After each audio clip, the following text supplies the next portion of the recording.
बेनीवाल जी, श्री हनुमान बेनीवाल जी। धन्यवाद सभापति जी। आज सदन में भारत के संविधान की 75 वर्षों की गौरवशाली यात्रा पर चर्चा हो रही है। सभापति जी, सदन के साथी विद्वान सदस्यों ने पक्ष विपक्ष दोनों तरफ से, और खुशी की बात यह भी है कि 7 घंटे से अलग अलग विचार आए, उधर से भी आए, इधर से भी आए, और सारी बात खुल के आई। निश्चित रूप से वर्ल्ड के अंदर हिंदुस्तान सबसे बड़ा लोकतांत्रिक देश है और दूसरे देश हिंदुस्तान को फॉलो करते हैं। प्रत्येक धर्मनिरपेक्ष देश में है, या प्रत्येक धर्म को मानने की एक हर व्यक्ति की आज़ादी है। और जो संविधान ने हमें ताकत दी है, शायद वर्ल्ड के किसी देश में इतना ताकतवर संविधान कहीं का नहीं होगा कि लोकतांत्रिक मूल्यों की जो रखवाली हिंदुस्तान के अंदर होती है वो वर्ल्ड के किसी अन्य देशों में नहीं होती। उदाहरण के तौर पे हिंदुस्तान को लिया जाता है, वर्ल्ड का सबसे बड़ा देश भी। हमें गर्व है कि हम विश्व के सबसे बड़े लोकतांत्रिक देश में रहते हैं, जहाँ संविधान रूपी पवित्र ग्रंथ को सर्वोच्च आदर्श मान के देश की रीति नीति बनती। सभापति महोदय, मैं 13 दिसंबर 2001 को हमारी संसद पर हुए आतंकी हमले में शहीद होने वाले सुरक्षा कर्मियों और कार्मिकों को नमन करता हूँ। मैं नमन करता हूँ बाबा साहब भीमराव अम्बेडकर जी, सर छोटूराम जी, शिवाजी महाराज, महाराजा सूरजमल जी, चंद्रशेखर आजाद जी, अशफाक उल्लाह खान जी और भगत सिंह जी तथा सुभाष चंद्र जी बोस और उनके जैसे वीरों और महापुरुषों को नमन करूंगा।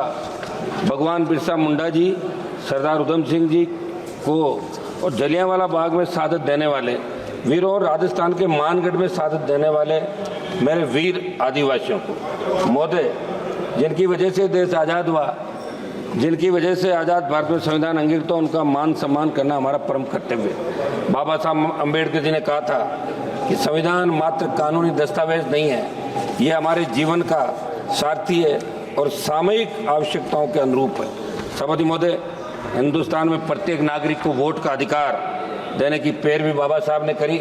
उस समय जब संविधान प्रारूप समिति के सामने मामला आया, जब अंग्रेजों के जाने के बाद, तभी बात चली थी कि वोट का अधिकार पढ़े लिखे लोगों को मिले या जमींदारों को मिले या दूसरों को मिले, उस जाति के लोगों को मिले। तब बाबा साहब ने इस बात को कहा, व्यापारी को मिले, तब कहा कि वोट का अधिकार प्रत्येक व्यक्ति को मिलना चाहिए जो हिंदुस्तान के अंदर पैदा हुआ और जिसने इस गुलामी के जंजीरों के अंदर जकड़न, चाहे अंग्रेजों का राज था, उससे पहले जो जितने भी काल आए जहाँ हिंदुस्तान का नागरिक गुलामी के अंदर सांसें ले रहा था, इसलिए प्रत्येक व्यक्ति को वोट का अधिकार मिले। बाबा साहब ने वोट का अधिकार प्रत्येक व्यक्ति को दिलाया, जिसकी बदौलत आज हम और आप सब इस पार्लियामेंट के अंदर बैठे हैं। मैं बाबा साहब ने कहा कि सदियों से गुलामी की जंजीरों में जकड़े प्रत्येक व्यक्ति को वोट का अधिकार मिले तो अपने मनमाफिक सरकार का वो चुनाव कर सके।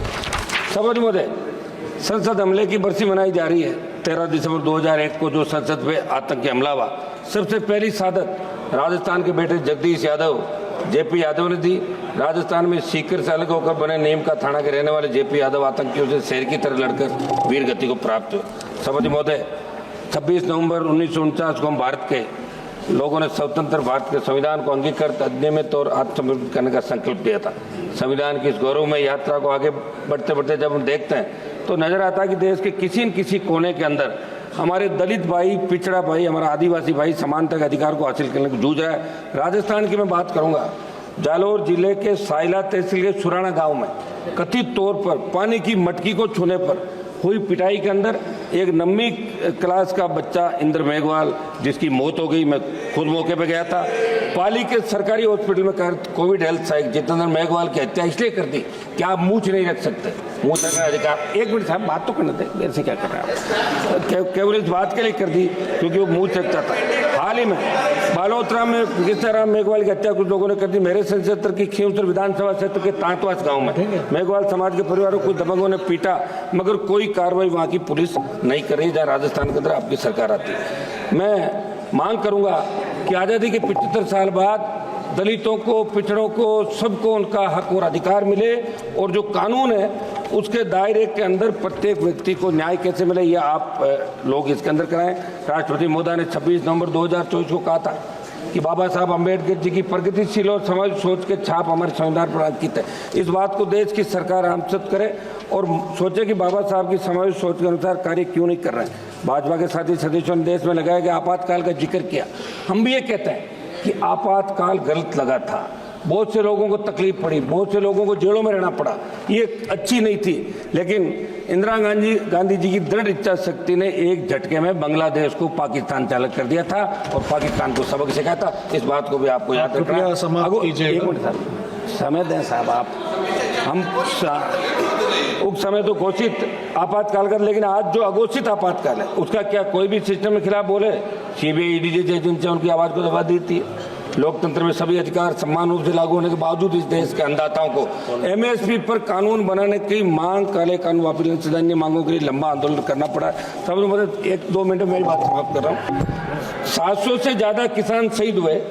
तमाम हालातों को देखकर लगा कि एक तरफ देश की सरकार आजादी के अमृत महोत्सव के बाद, दूसरी तरफ देश की चुनी हुई सरकार को माननीय श्री मलेश बाबू जी, एक मिनट दें साहब, 1 मिनट समय दें। लास्ट मिनट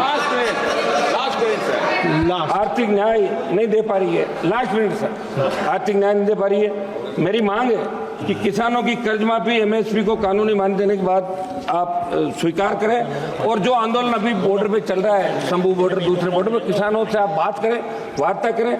संविधान में सहमति और असहमति दोनों को एक समान मूल्य के रूप में देखा गया। लेकिन आज क्या हालात, कोई भी सांसद, कोई नेता, कोई भी व्यक्ति सरकार के निर्णय से असहमति व्यक्त करता है तो उसे दुश्मन की नजर से देखा जाता है। ये ठीक नहीं है। सभापति जी, मैं अंतिम कंक्लूड कर रहा हूँ। एक मिनट मेरा समय सर।